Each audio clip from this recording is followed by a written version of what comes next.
Hey everybody, how's it going? We're out here on a Monday burning a little kerosene. I got the little wizard here. You know, I did a video of this thing when it was all cleaned up, but now you can probably actually see it better in this nice higher resolution camera that my brother gave me.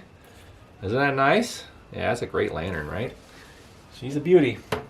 Early streamline Dietz little wizard. So, some people have asked me about certain things, and today we're going to be talking about what fuels our passion.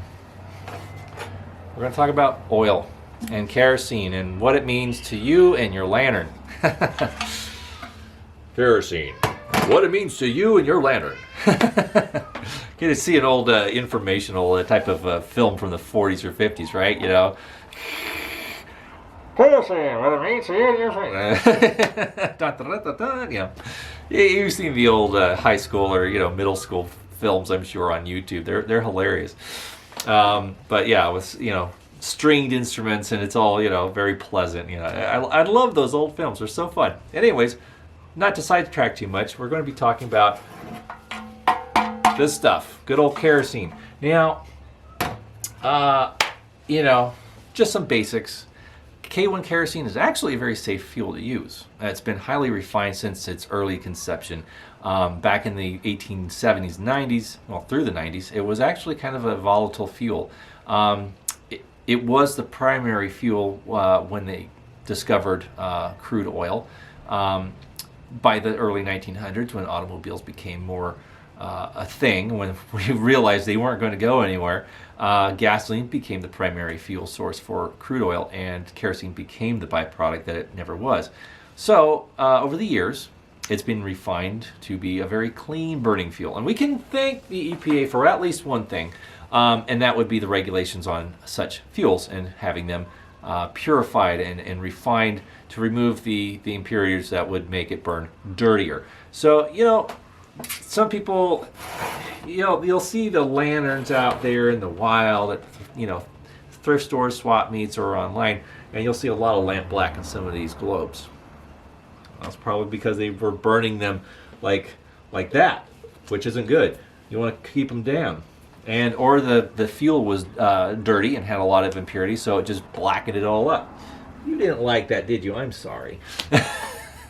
So over the years, kerosene, it's gotten, well, it went to finishing school. It knows what fork and knife to use at dinner. It can balance books on its head. It's a lady now. It's been through the treatment, and it's it's one of those things. And the good thing about kerosene is that since it is highly refined, it behaves better. Imagine. So it's not as volatile or dangerous as gasoline. So if you were to have some spillage or residue on your workbench or whatnot from filling a lantern, and you light a match to light a lantern, you're not going to blow yourself up because of the vapors. It doesn't ignite the vapors. Kerosene mostly is combustible through hosts, such as a wick, like a cotton wick. It's also a good solvent. I use it to clean car parts and whatnot. So yeah, it's really good on breaking down oil and buildup like that. But today, yeah, it is definitely cleaner than it was in its early days. If you want something that's even cleaner and more refined than kerosene, that would be like Medallion, Clean Heat, any sort of other retail lamp oils that you can purchase from Amazon or maybe from Lowe's or Walmart. Actually carries some lamp oil that is actually pretty good, very clean burning. One of our late friends, Mr. Bob the Lantern Guy, he used to use the Sterno lamp oil that you could purchase from Amazon, and that stuff was great because it smelled like a candle. It had a very low output of fumes, if any. And so I think they use it in restaurants, and the little candles at nice restaurants, with the nice tablecloths, and you got the little candle there with the little, clear oil in there, sitting there burning. Well, I think that's the Sterno stuff, and it's actually very good.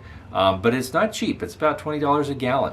So depending on how much money you want to spend or feel like you can spend on oil. I go the cheap route. K1 kerosene I can get out near San Bernardino at Bloomington.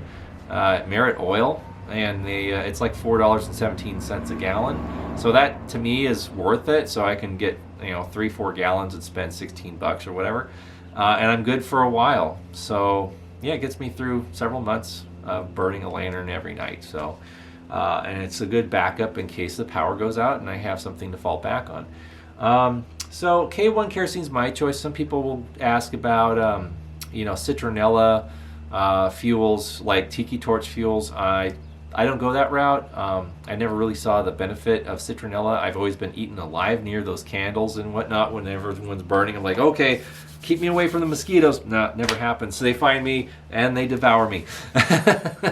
So I would say if you want to burn citronella, designate one contemporary made lantern for that stuff, for burning out on your deck or porch or outside at a picnic or whatnot.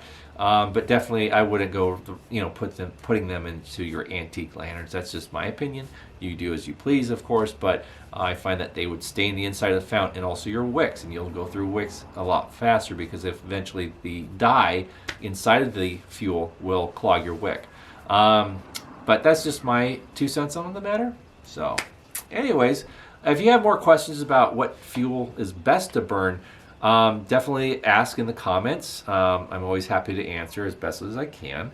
Now, if you find a video on YouTube of a guy burning like olive oil in a lantern, I don't know what that's all about. I know that the viscosity of oil, like olive oil or cooking oil, is thicker than kerosene, so it has the potential of clogging up your wick and not working for very long. Yes, it would burn nice and the smell would be wonderful. It would smell like you're cooking something, but I wouldn't recommend olive oil or most cooking oils for that matter. Just stick with the old reliable K1 kerosene or anything in the kerosene family that's been refined and down to with less impurities. So that's my take on it. You can decide for yourself, but I've done my part. Okay, everybody, take it easy, and we'll see you guys again probably later this week or early next. All right, have a great one. Bye-bye.